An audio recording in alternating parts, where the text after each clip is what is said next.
مغربی سرحد میں افغان طالبان کی شرنگیزی ملکی سیاسی قیادت کی بیٹھک آج وزیراعظم شہباز شریف کی زیر صدارت ہوگی۔ ملک کی مجموعی سیکیورٹی صورتحال کے تناظر میں بڑے فیصلے متوقع۔ چاروں صوبوں کے وزرائے اعلیٰ، وزیراعظم آزاد جموں کشمیر، وزیر اعلیٰ گلگت بلتستان شریک ہوں گے۔ ملک میں مقیم افغانوں کی واپسی پر بھی اہم فیصلہ متوقع ہے۔ وقت گزاری کے لیے جنگ بندی ناقابل قبول، افغان عبوری حکومت کو مسائل کا مستقل حل نکالنا ہوگا۔ وزیراعظم شہباز شریف کا دو ٹوک پیغام۔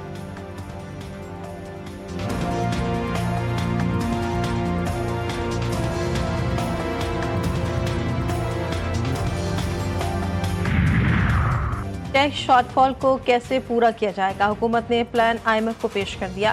ذرائع کے مطابق ٹیکس شارٹ فال کو پورا کرنے کے لیے مزید ٹیکس اقدامات تجویز کیے گئے۔ سولر پینلز، انٹرنیٹ سروسز اور دیگر شعبوں پر اضافی ٹیکس لگانے کی تجویز زیر غور۔ IMF کا سرکاری اخراجات کم کرنے کا بھی مطالبہ۔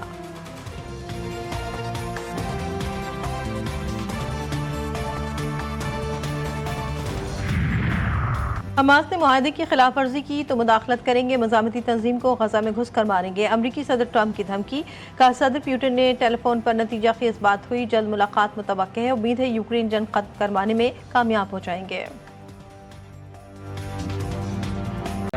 پوری دنیا میں احتجاجی مظاہرے ہوئے، یورپ کے شہروں کے اندر احتجاجی مظاہرے ہوئے، مسلمان دنیا میں احتجاجی مظاہرے ہوئے، کہیں ہم نے دیکھا کہ ایک پتہ نہیں ٹوٹا۔ فلسطینی خود کہہ رہے ہوں کہ مسئلہ حل ہو گیا، امن قائم ہو گیا، وہ اللہ تعالیٰ کا شکر ادا کر رہے ہوں، تو پھر پاکستان کے اندر اس جماعت کو کیا حق حاصل تھا کہ یہ باہر نکل کر جدید اسلحے سے لیس نجی اور سرکاری املاک کو نقصان پہنچائیں؟ حکومت کا آج یوم تشکر فلسطین منانے کا اعلان، جلاؤ گھراؤ اور امن تباہ کرنے کی کسی صورت اجازت نہیں دیں گے۔ احتجاج کے نام پر پرتشدد کارروائیاں کی گئیں۔ احتجاج کرنے والوں نے پولیس انسپکٹر کو 21 گولیاں مار کر شہید کر دیا۔ ان کا کیا قصور تھا؟ وفاقی وزیر اطلاعات عطا طاہر کی میڈیا سے گفتگو۔ وزیر داخلہ محسن نقوی نے کہا، صرف پرتشدد لوگوں سے ہم نے سڑک کلیئر کروائی، TLP سے آخری منٹ تک مذاکرات ہوتے رہے، ہر دفعہ مظاہرین کی شرائط بڑھتی رہی، ایک دہشت گرد کو جیل سے رہا کرنے کا مطالبہ کیا گیا، غلط تاثر دیا گیا کہ تحریک لبیک کے ساتھ مذاکرات نہیں ہوئے۔ مذاکرات ان کے نکلنے سے پہلے سے لے کے آخری منٹ تک ہوتے رہے۔ ہر دفعہ ان کو یہی کہا گیا کہ آپ واپس چلے جائیں، آپ کو کچھ نہیں کہا جائے گا، لیکن ہر دفعہ ان کی شرائط ایک سے ایک بڑھ کے تھی۔ وہ لسٹ آپ دیکھیں جس میں ان کی شرط ہے کہ یہ فلاں قاتل ہے، اس کو جیل سے رہا کرا جائیں، ایک دہشت گرد ہے، اس کو جیل سے رہا کرا جائیں۔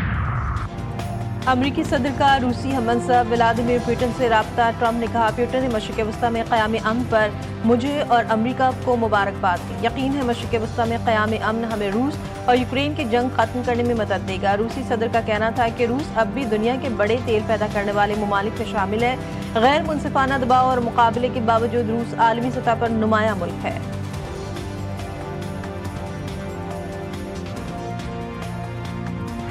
PTI کے ایکس اکاؤنٹ پر 400 لاشوں کا جھوٹا بیانیہ، پیکا ایکٹ کے تحت مقدمہ درج ہوگا۔ وزیراعلیٰ مریم نواز کی زیر صدارت امن و امان سے متعلق اجلاس میں فیصلہ، مذہب کے نام پر فتنہ فساد پھیلانے والوں کے خلاف سخت کارروائی ہوگی۔ پنجاب حکومت کا انتہا پسندی میں ملوث جماعت پر پابندی کی سفارش کا فیصلہ کر لیا۔ نفرت انگیزی، اشتعال انگیزی اور قانون شکنی میں ملوث افراد کو گرفتار کیا جائے گا۔ پولیس افسران کی شہادت اور املاک کی تباہی میں ملوث افراد پر دہشت گردی کے مقدمات چلیں گے۔ افغان شہریوں کو ٹیکس نیٹ میں لانے کا بھی فیصلہ۔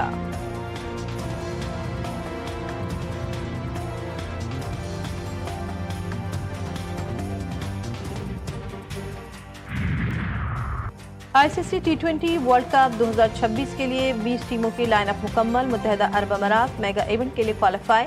T20 ورلڈ کپ 7 فروری سے 8 مارچ تک بھارت اور سری لنکا میں کھیلا جائے گا۔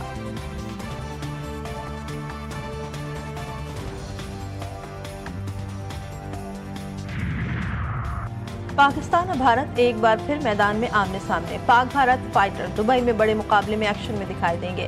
پاکستانی فائٹر رضوان علی 23 اکتوبر کو بھارتی حریف رانا پرتاپ سنگھ سے مقابلہ کریں گے۔ رضوان علی اب تک ناقابل شکست ہیں۔ قومی فائٹر 10 فائٹس میں 10 فتوحات اپنے نام کر چکے ہیں۔